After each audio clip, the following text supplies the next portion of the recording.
ലാൽ സലാം വൃഷഭ ഇറങ്ങി രണ്ടാം ദിനമാണ്. സിനിമയുടെ ആദ്യ ദിനത്തെ കളക്ഷൻ റിപ്പോർട്ടുകൾ പുറത്തു വരുമ്പോൾ സിനിമയ്ക്ക് 88,20,000 രൂപയോളമാണ് വന്നിരിക്കുന്നത്. കേരളത്തിൽ നിന്ന് 45 ലക്ഷം രൂപയും റെസ്റ്റ് ഓഫ് ഇന്ത്യയിൽ നിന്ന് 26 ലക്ഷം രൂപയും ഓവർസീസിൽ നിന്ന് 20 ലക്ഷം രൂപയുമാണ് സിനിമയ്ക്ക് നേടാൻ കഴിഞ്ഞിട്ടുള്ളത്.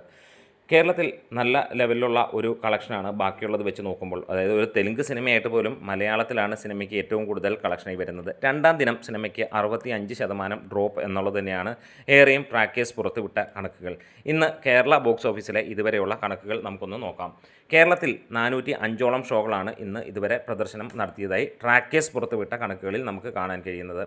4,759ഓളം ടിക്കറ്റുകൾ ആണ് സിനിമയുടേതായി വിറ്റുപോയതായി കാണുന്നത്.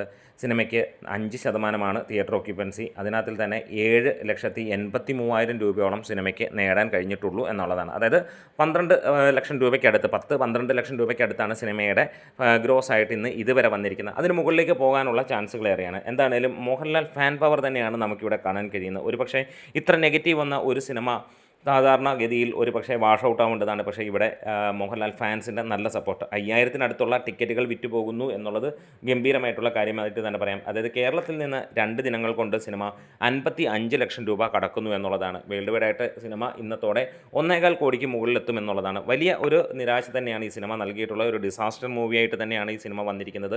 എന്നിരുന്നാലും ആ ഒരു അത്ര നെഗറ്റീവ് റിവ്യൂവിൽ നിന്ന് ഈ സിനിമ ഇത്രയും കളക്ട് ചെയ്യുമ്പോൾ അത് ഗംഭീരമെന്ന് തന്നെയാണ് വിശേഷിപ്പിക്കാനുള്ളത്. സിനിമയുടെ ബാക്കിയുള്ള അപ്ഡേറ്റുകളും വരും ദിവസങ്ങളിലെ അപ്ഡേറ്റുകളുമൊക്കെ ആയിട്ട് വീഡിയോസ് ഇഷ്ടമായെങ്കിലും ഒന്ന് സപ്പോർട്ട് ചെയ്ത് തരാം.